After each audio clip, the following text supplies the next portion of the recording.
Victoria Scott here, back with the next tip. This tip is about breaking free from perceptions. How many of us are driven to do things or not do things based on our perceptions of what other people's perceptions may be of us? That was a mouthful, but here's what I mean. Have you ever worked extra hard to make something perfect in order to impress your boss?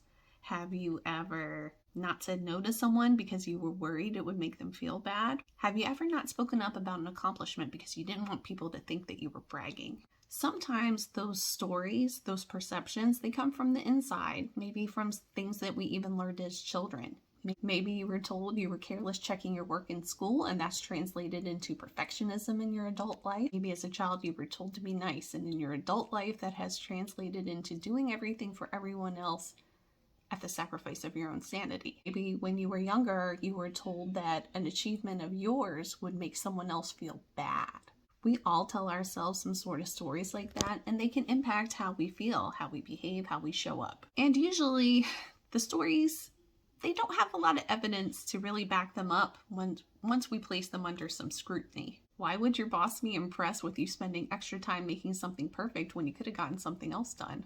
Why wouldn't someone just understand if you said no, that you couldn't do something? Why wouldn't everyone be happy for you about your big accomplishment? Maybe it's time to scrutinize these stories and decide if they're helping us or holding us back. Maybe it's time to tell yourself a new story, like, I'm going to do what makes me happy, and the people who matter are going to be happy for me. Sometimes the stories are not in your head. Maybe these things have been made very clear to you, even in your adult life, either said explicitly or strongly implied. I used to have this boss who would email at 3 a.m. It never once occurred to him that he was sending a signal that we should be available to answer at 3 a.m. He was inadvertently sending a signal through his behaviors that he just was not aware of.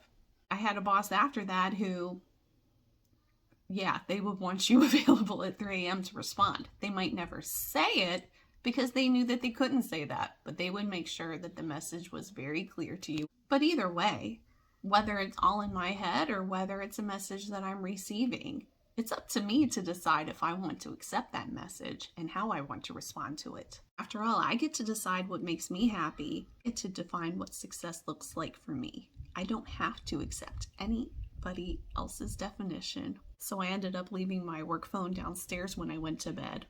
I decided that sleep was most important for me, and nothing was important enough for me to get an email about at 3 a.m. What perceptions are you going to be breaking free from?